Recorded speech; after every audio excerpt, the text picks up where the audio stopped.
Welcome back to The Explainer. This is where we break down big books into big ideas. And today we are tackling an absolute giant, Doris Kearns Goodwin's Team of Rivals. So let me ask you something. What if the secret to great leadership wasn't about hiring your friends? What if it was about hiring your biggest, baddest rivals? Sounds crazy, right? Well, that's exactly what Abraham Lincoln did. And you could argue it's how he saved a nation. All right, so here's how we're going to break down this masterclass. First, we'll look at just how divided America was. Then we'll meet the rivals themselves. After that, we'll dive into the Lincoln method, pull out the big lesson for all of us, and of course, we'll give it our final grade before we wrap up. Okay, let's jump right in. We've got to set the scene here. Picture this. It's America, 1860. The country is a tinderbox. Lincoln himself called it a house divided against itself, and he wasn't kidding. I mean, you've got this nation just teetering on the edge of civil war. Politics wasn't a hobby, it was everything. The air was thick with tension, mostly over slavery. And who steps into this absolute mess? A pretty unknown lawyer from Illinois named Abraham Lincoln. Now, here's where it gets really interesting. You think the coming war was his biggest problem, right? Wrong. His biggest challenge, arguably, came from inside his own house, from these powerful, brilliant men in his own party who all thought they should be president. I mean, just look at this roster of rivals. You've got William Seward, the guy everyone assumed would win, a former governor of New York. Then there's Salmon Chase, this absolute prodigy, and Edward Bates, the elder statesman everyone respected. To these guys, Lincoln? He was a nobody, a dark horse at best, an afterthought. So what does Lincoln do with these massive egos after he beats them for the nomination? Does he send them packing? No. He hires them. He puts them in his cabinet. And this, right here, is the core of what the book calls the Lincoln Method.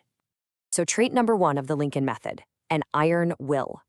This wasn't a guy who had things handed to him. He came from nothing and built himself up.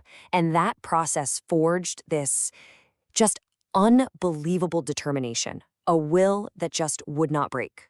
He actually told a law student once, "Always bear in mind that your own resolution to succeed is more important than any other one thing."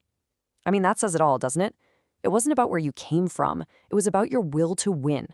That was his driving force. Okay, so he's tough as nails, but that's only half the story. The second trait is his extraordinary empathy. Goodwin calls it a gift or a curse because he could literally put himself in someone else's shoes and feel what they were feeling, whether they were a friend or a foe.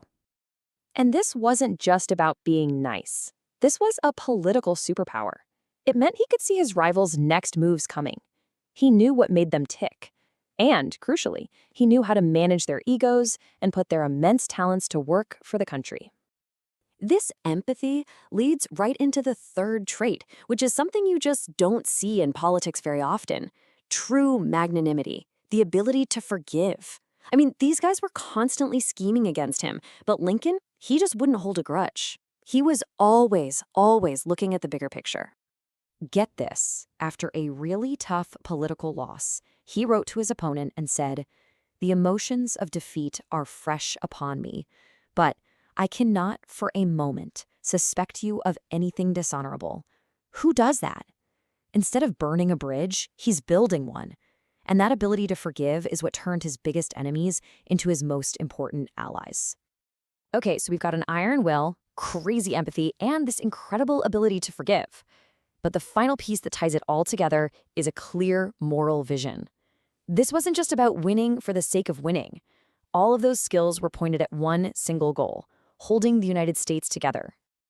You know that famous line, "A house divided against itself cannot stand"? That wasn't just a great soundbite. That was his North Star. That was the entire strategy. Every move he made, every political risk he took, was all about making sure that house did not fall. So, okay, that's Lincoln. But what's the big lesson here? Why are we talking about a president from the 1860s? Why does any of this matter today? Well, here's the final lesson, and it's a big one. True leadership isn't about surrounding yourself with people who agree with you. It's about having the confidence, the emotional intelligence to bring in diverse, even rivalist talent to get something big done. Lincoln's genius wasn't just what he did, it was who he did it with. He knew that to be the best, you have to work with the best, even if you don't always like them. Okay, with that powerful idea rattling around, it's time for our final grade. Let's give our verdict on Team of Rivals. So, just to recap the details here, the book is Team of Rivals, The Political Genius of Abraham Lincoln. The author is the incredible Doris Kearns Goodwin. It's part history, part political biography, and it's really for anyone who wants to understand what genius-level leadership looks like under the most intense pressure imaginable. So, what's our feedback? Look, this book it's dense, but it is so rewarding. It's not a dry history lesson. It reads like a gripping drama. You really get to see the human beings behind the statues with all their ambition, their flaws, and their character. For the incredible storytelling and for lessons that honestly feel more important now than ever, we are giving Team of Rivals a final grade of a 9 out of 10. It's a must-read. And hey, if you loved this and you want to go deeper, we've got a couple of recommendations for you. First, stick with Goodwin and check out Leadership in Turbulent Times. Also, for another amazing look at this era, you have to read Ron Chernow's biography, Grant. All right, and that just about does it for a look at Team of Rivals. It's a powerful reminder, isn't it, that real strength isn't about having everyone fall in line. It's about earning their respect, even when they disagree with you. Hey, if you got something out of this, please make sure you follow and subscribe so you don't miss the next one. Thanks for tuning in, and we'll see you for the next explainer.